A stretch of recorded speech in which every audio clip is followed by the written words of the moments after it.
চুক্তি ভেস্তে গেলে মার্কিন ইরান তৃতীয় যুদ্ধ হবে ভয়াবহ। যুক্তরাষ্ট্রের স্বাধীনতা দিবসে নিউ ইয়র্কে 4 শিশুসহ গুলিবিদ্ধ 8 জন।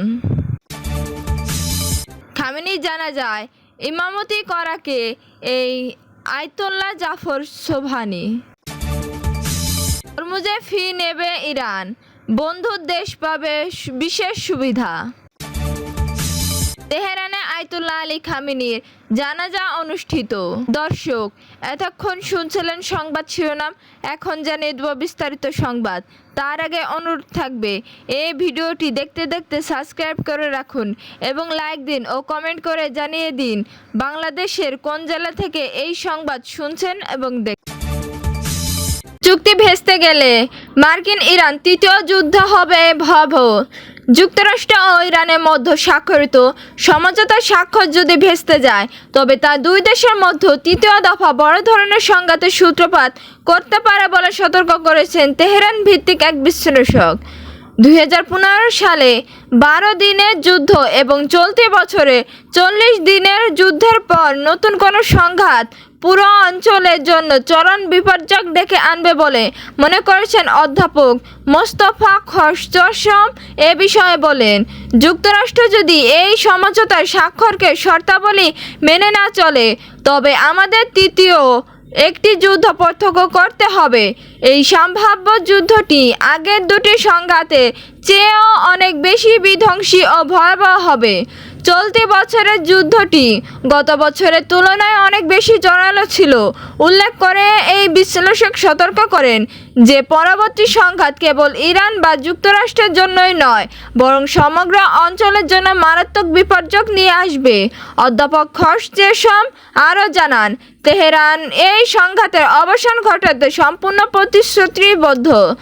ইরান কূটনৈতিক পন্থা সফল করার জন্য সর্বোচ্চ চেষ্টা চালিয়ে যাচ্ছে, কারণ তারা জানে তৃতীয় দফা যুদ্ধ কেবল এই অঞ্চলের জন্যই নয়, বরং এই বাইরেও সবার জন্য একটি বড় বিপর্যয় ডেকে আনবে। যুক্তরাষ্ট্র স্বাধীনতা দিবসে নিউ ইয়র্কে 4 শিশুসহ গুলিবিদ্ধ 8 জন। যুক্তরাষ্ট্রের 250তম স্বাধীনতা দিবসে ছুটির রাতে নিউ ইয়র্ক সিটি কনি আইল্যান্ড এলাকায় গোলাগুলির ঘটনায় 4 শিশুসহ অন্তত 8 জন আহত হয়েছেন। রবিবার 5 July new York city police ডিপার্টমেন্টের বরাত দিয়ে এবিসি নিউজ এই সংবাদ প্রকাশ করেছে। সংবাদ মাধ্যমটি জানায়, এই ঘটনায় আহতদের মধ্যে 2 জন পুরুষ, 2 জন নারী এবং 6, 7, 12 ও 14 বছর বয়সী 4 শিশু রয়েছে।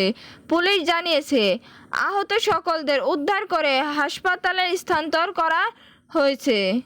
এদের মধ্যে 21 বছর বয়সী এক নারীর অবস্থা আশঙ্কাজনক হলেও বাকি 7 জনের অবস্থা বর্তমানে স্থিতিশীল রয়েছে। এবিসি নিউজ জানায়, পুলিশ ঘটনাস্থল থেকে একটি উদ্ধার করেছে, তবে এই ঘটনায় এখন পর্যন্ত কাউকে গ্রেপ্তার করতে পারেনি। খামেনি জানাজায় ইমামতি করাকে এই আয়াতুল্লাহ জাফর সোবহানি। ইরানের প্রায় সর্বোচ্চ নেতা আয়াতুল্লাহ আলী খামেনি ও তার পরিবারের 4 সদস্য প্রথম জানাজা রবিবার 5 জুলাই তেহরানে গ্র্যান্ড মাসালায় অনুষ্ঠিত হয়েছে। এই জানাজার নামাজে ইমামতি করেছে গ্র্যান্ড আয়াতুল্লাহ জাফর সোবহানি। ইরানের অত্যন্ত শ্রদ্ধায় এই গ্র্যান্ড আয়াতুল্লাহর বয়স 97 বছর। তিনি কম সেমিনারি মুস্তাহিদের কাউন্সিলের একজন শীর্ষস্থানীয় সদস্য। কম সেমিনারি দার্শিয়ায় মতবাদের শিক্ষা ও গবেষণার 2টি প্রধান কেন্দ্র একটি। তিনি ইরানের ইমাম সাদিক ইনস্টিটিউটের প্রতিষ্ঠাতা ও পরিচালক। এর আগে তিনি কমে সোসাইটি অফ সেমিনারি টিচার্সের সদস্য হিসেবে দায়িত্ব পালন করেছেন। ইসলামী জ্ঞানে প্রায় সব শাখায় তার গবেষণা ও অবদান ব্যাপকভাবে পরিচিত এবং তার কাজে সমালোচনামূলকভাবে মূল্যায়িত হয়ে থাকে। হরমুজে ফি নেবে ইরান, বন্ধু দেশ পাবে বিশেষ সুবিধা। হরমুজ প্রণালী দিয়ে চলাচলকারী জাহাজের কাছ থেকে নতুন করে ফি নেওয়া হবে বলে জানিয়েছে ইরান। তবে যে সব দেশ কঠিন সময়ে ইরানের পাশে ছিল, তাদের জন্য বিশেষ সুবিধা রাখা হবে বলে জানিয়েছে তেহরান। শনিবার 4 জুলাই চীনের বেইজিং অনুষ্ঠিত ওয়ার্ল্ড পিস ফোরামে এই কথা বলেন দেশটিতে নিযুক্ত ইরানের রাষ্ট্রদূত আব্দুল রেজা রহমানি ফজলি।